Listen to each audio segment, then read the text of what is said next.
तो दिया ये है कि कोई रेखा त्रिभुज एबीसी की भुजाओं AB और AC को क्रमशः D और E पर प्रतिच्छेद करे। ठीक है, तो आप देखेंगे कि सबसे पहले हम एक फोटो बनाते हैं। ठीक है, अपन मान लेते हैं कि मान लो त्रिभुज ABC में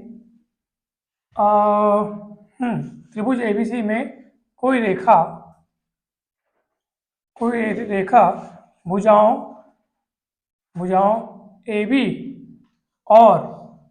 और किसको AC को बिंदुओं किस पर D और ये देखो ये वाली लाइन लिख रहा हूँ, D और E पर प्रतिच्छेद करती है। फोटो कैसा बनेगा देखो, सबसे पहले आपको है ना को बिंदुओं क्रमशः ठीक है, तो वो फोटो कैसे बनेगा ध्यान से देखेंगे सब।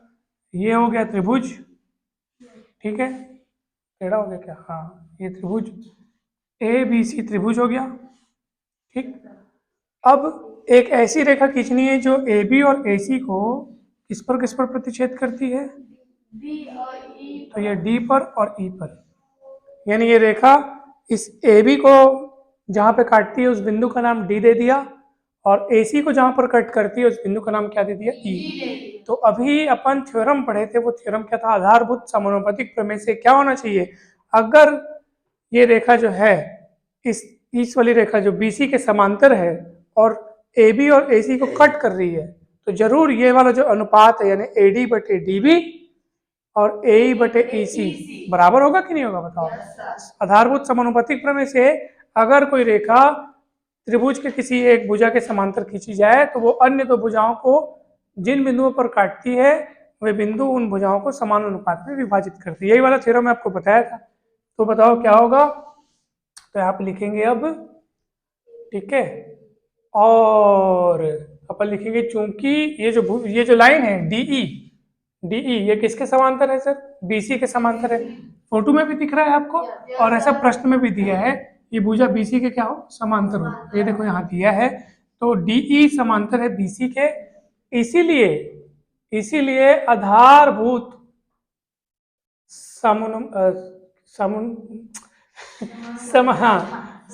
समानुपातिक प्रमेय से, है ना, हाँ, बेसिक प्रोपोर्शनलिटी थ्योरम से कितना होगा बताइए। देखो क्या होता है, अनुपात AD बटे DB क्या होगा, AD बटे DB बराबर क्या होगा, AE बटे EC। नहीं समझ में आया क्या, पक्का, कहीं डाउट है क्या, इसमें तो डाउट नहीं होना चाहिए। अब सुनो मेरी बात आगे कि सर जो सिद्ध करना है ना उसको बार बार आप नजर रखते रहो, ये सिद्ध करना है AD बटे AB is equals to AE बटे AC, सिद्ध करना है ना ये, तो उसको बार बार देखते रहो।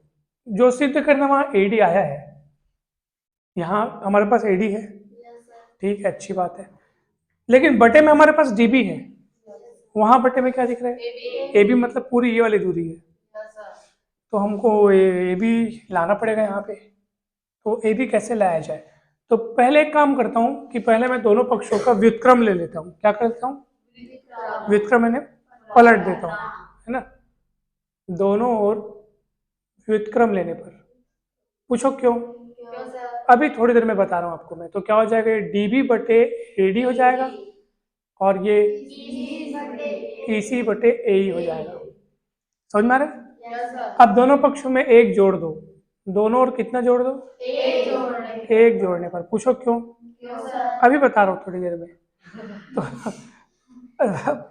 देखो ना, इसकी कहानी आपको सुनाने में थोड़ा सा समय लगेगा। एक्चुअली क्या है, देख AB लाना है ना अपने को, AB पूरी दूरी है ना बेटा, हमारे पास इसके दो अलग अलग टुकड़े हैं, हमारे पास DB है, DB यहाँ से यहाँ तक की दूरी है, AD कौन है, यहाँ से यहाँ तक हमारे पास टुकड़ा टुकड़ा है, हमको पूरा क्या लेना है, AB लाना है। AB तब ना आएगा जब ये दोनों टुकड़े जुड़ जाएंगे, जुड़ेगा तब ना जब हम दोनों और क्या जोड़ेंगे, क्योंकि एक जोड़ेंगे तभी तो LCM निकल के इधर जाएगा ना। बात समझ में आ रही है, अभी और समझ में आएगा, धीरे धीरे सब समझ में आएगा।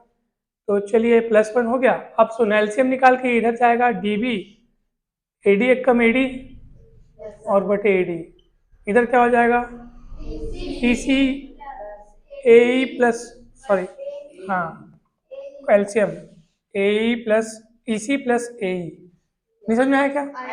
अब फोटो में देखो DB और AD जोड़ो कितना होता है, DB AD यानी टोटल है ना, DB प्लस AD दोनों जुड़ जाएगा तो क्या बन जाएगा, AB बन जाएगा, AB बन जाएगा AB, नहीं समझ में आया क्या? और बटे AD है, AE और EC और AE को जोड़ो, EC और AE को जोड़ो तो टोटल AC बन जाएगा, अपॉन कौन है, AE है। जो सिद्ध करना था वो आ गया क्या? देखो तो नहीं आया, अभी नहीं आया है, पलट देते हैं, फिर से पलटने पर ऐसे मत लिखना, व्युत्क्रम लेने पर लिखना है, व्युत्क्रम लेने पर। चलो ले लो व्युत्क्रम, कितना आएगा, AD बटे AB AE बटे, यही सिद्ध करना था। अब मैं आपको जो काम यहाँ किया था उसका कारण बता देता हूँ कि क्यों ऐसा करना पड़ा था, ठीक है?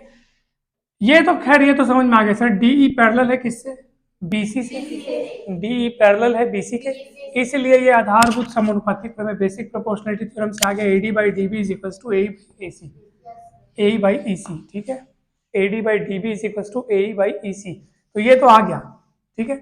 अब प्रश्न ये उठता है सर आपने यहाँ पे दोनों पक्षों में व्युत्क्रम लिया था, वो क्यों लिया था उसको जरा समझा दीजिए। अब व्युत्क्रम क्यों लिया था सर? अगर मैं मान लो व्युत्क्रम नहीं लेता, व्युत्क्रम मान लो नहीं लेता, ये दोनों पक्षों में एक जोड़ने का काम मैं डायरेक्ट यही करता तो देखते क्या गड़बड़ होती। चलो अब ये हमारा काम हो चुका है ना, हम जस्ट एक खेलते हैं कि मान लो अगर मैं दोनों पक्षों का व्युत्क्रम लिए बिना ही मैं एक जोड़ देता। अब यहाँ यही दोनों पक्षों में एक जोड़ दो, चलो AD बटे DB और बराबर AE बटे EC और +1 +1, क्लियर है?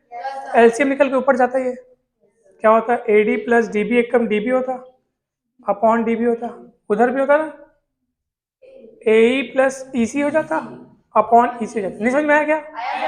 अब बता AD प्लस DB अगर अपन करते तो कितना बन जाते, AD प्लस DB करते तो ये पूरा क्या बन जाता, AB बन जाता। फोटो में देखो ना, जोड़ो ना जी, AD और DB AB बन गया, और अपॉन कौन हुआ, DB, इधर AE प्लस EC AC बन गया, अपॉन कौन हुआ, पक्का। लेकिन अपने देखो, अपने को AB के साथ क्या आ गया, अपने पास DB आ गया, जबकि अपने को AB के साथ लाना किसका है, AD को लाना है। समझ में आ रही बात? कौन है, गुड मॉर्निंग, आ जाइए, गुड मॉर्निंग। हाँ तो सुनो, मैं कहा था, वाह देखो ना इधर, जो सिद्ध करना था हम वहां से भटक गए। देखो हमें जो क्या सिद्ध करना था बताओ, AD के बटे में क्या लाना था, AB लाना था। अब यहाँ AD का नामो निशान नहीं दिख रहा है, दिख रहा है क्या? नहीं सर। तो इसलिए हम लोग को क्या करना पड़ा, पहले व्युत्क्रम लेना पड़ा इसका। तो व्युत्क्रम लेने से क्या हो गया, व्युत्क्रम लेने से ना AD जो है, ये जो AD है ना वो नीचे आ गया। नीचे आने से क्या हुआ, दोनों पक्षों में एक जोड़ने पर AD नीचे बरकरार रहा, मतलब वो सेफ रहा, जिसको पलट के वापस अपन ऊपर ला लिए।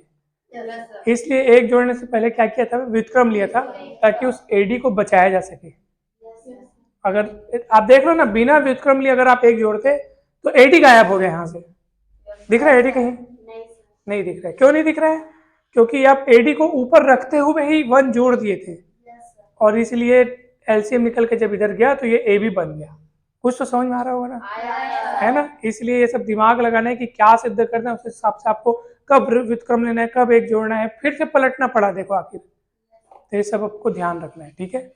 जल्दी से नोट कर लो, और बाकी सारे क्वेश्चंस होमवर्क